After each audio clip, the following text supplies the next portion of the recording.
In this video, we're going to talk about Module 3, which is all about modeling cyber attacks. So there is a very specific model, and we'll get to that in a few minutes, that helps you collect the information and put it all in one place when you are modeling a cyber attack.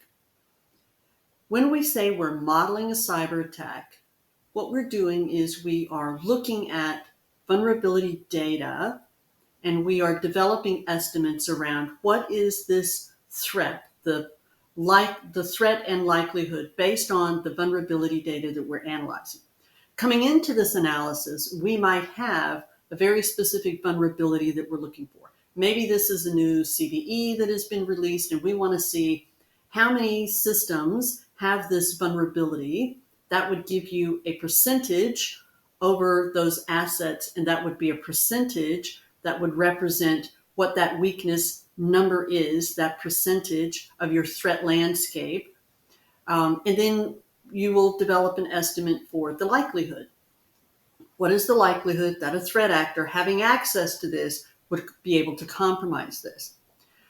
And so this is how we are modeling the attack analysis. Now, there are some other things that we can do when we are looking at the vulnerability. We could look at a particular CVE. We could look at a scenario. So we could look at a scenario that says, what's the likelihood of an attack that goes like this? Somebody gets a malicious email, they click the link and that downloads something and then something happens. So you can look at a scenario that's a sequence of events, and you could then calculate the risk at each step of the process, or have this be the story and then say, given what is the estimate for this scenario that represents the threat, and then the likelihood that a threat actor could accomplish this, right? So it's a matter of, when you're doing threat analysis, it's a matter of how far down are you scoping your view in the sequence of the attack. And that is up to you. And that is why the model that you're given is very simple.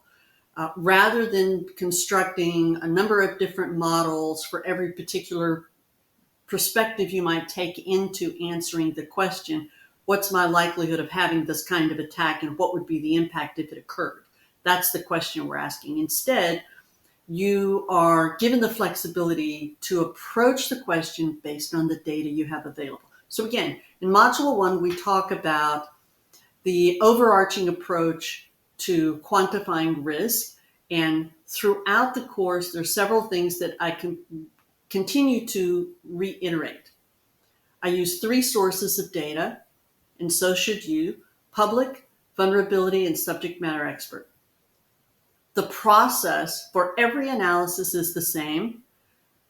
Articulate the question so you can scope it. These are the systems I'm going to look at so I know what data I have. Then I'm going to collect the data and analyze the data, whatever that data may be. And then I'm going to form estimates, an estimate for threat, likelihood. That gives me my formula to calculate the risk. This is the risk. Then, what is the potential impact?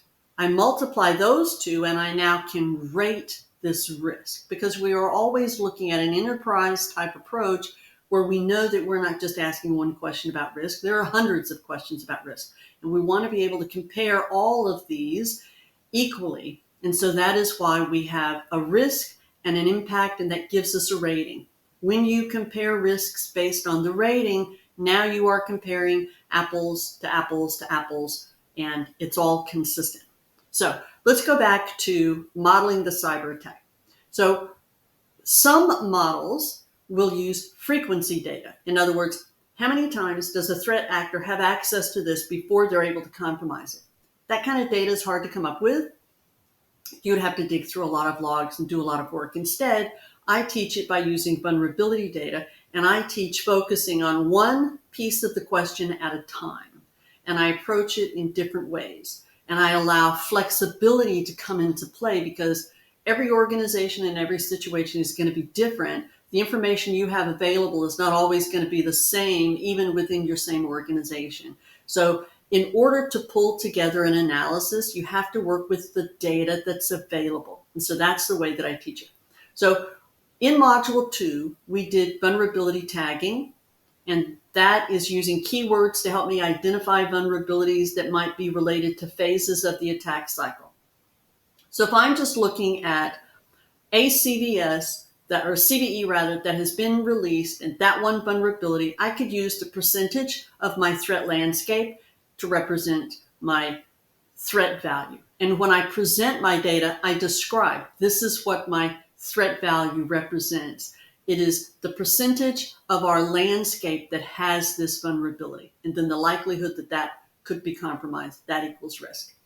Or I could use a scenario, something that maybe is happening in the wild that we're seeing happen in the industry. Or I could just look at my vulnerabilities and say, oh, wow, we have a group of vulnerabilities that could potentially lead to initial access and privilege escalation. And I want to represent this as my threat for a potential compromise to happen. What's the risk based on the vulnerabilities we currently have that we would likely experience a data breach? And how would that occur? And what could the impact be?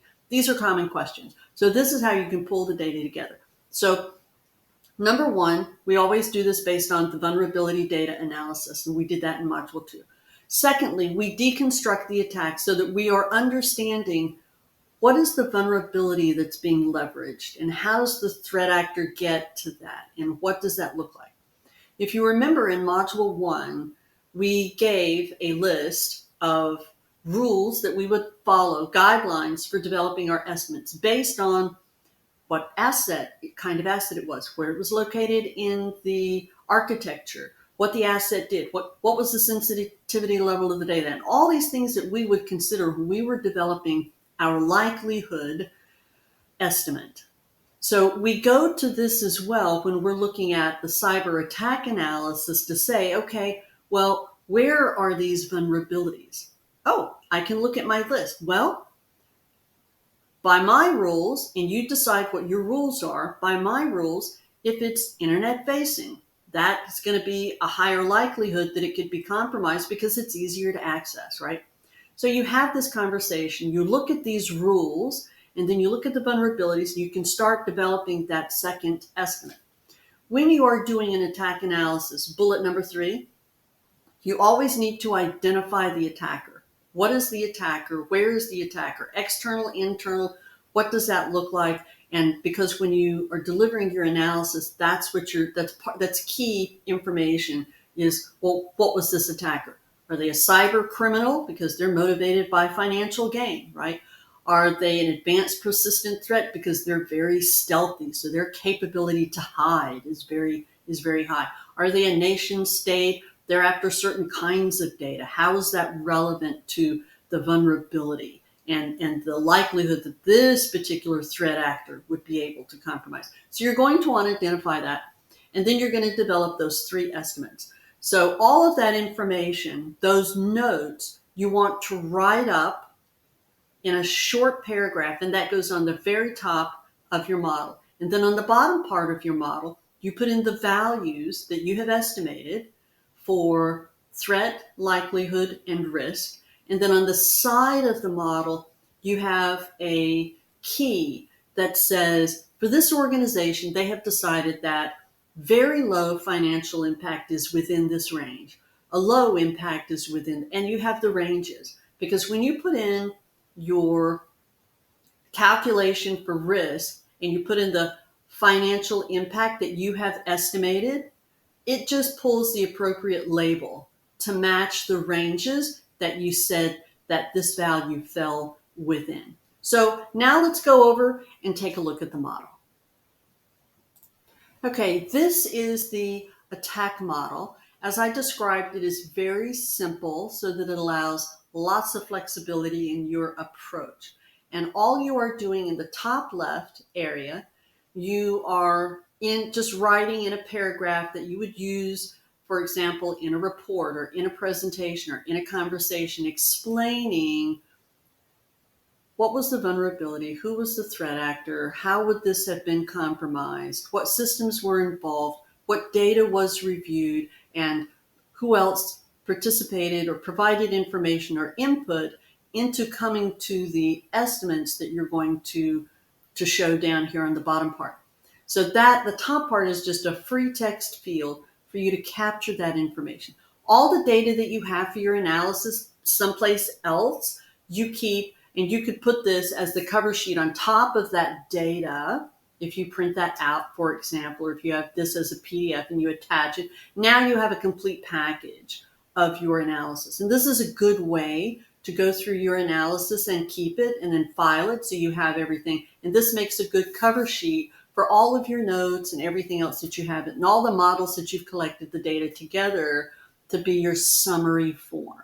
Does that make sense? That's a good way to use this kind of model. So the text field is where you explain what's in the package, the date that this occurred, what systems, you put all that information in your top paragraph. Then there are really three things you're estimating here. The threat, which is your weakness, and again, we always use a 3-point input for this probability distribution. And then you're going to estimate the likelihood, and then it will calculate the risk for you. Now, the chart that is the probability distribution is the threat and the likelihood multiplied to this on the top. So that's your basic risk. On top of this, you have an input field for financial, a single financial value. That would be your most likely estimate, right, of impact. Impact can also have 3 points, and it should. If you're using the most likely value, you would say this is the most likely estimate. You could say this is the maximum estimate of financial impact, but you would need to clarify whichever figure you decide to use, whatever leadership wants to see. I tend to always use the most likely, and then I can say plus or minus 10%. And they understand, oh yeah, it's a range. This is the most likely value. So I'm looking at the most likely, right? Because we always estimate what is probable, not everything that's possible, but what is probable. So that's why I always tend to, if I'm doing a single value, I tend to make that my most likely, and then I would say plus or minus 10%, that gives you the full range. So when you input that financial figure, all that the cell next to that is doing is looking on the lookup table at the top, which you define. The organization has to define what it feels the financial range is for a very low impact or a high or a moderate.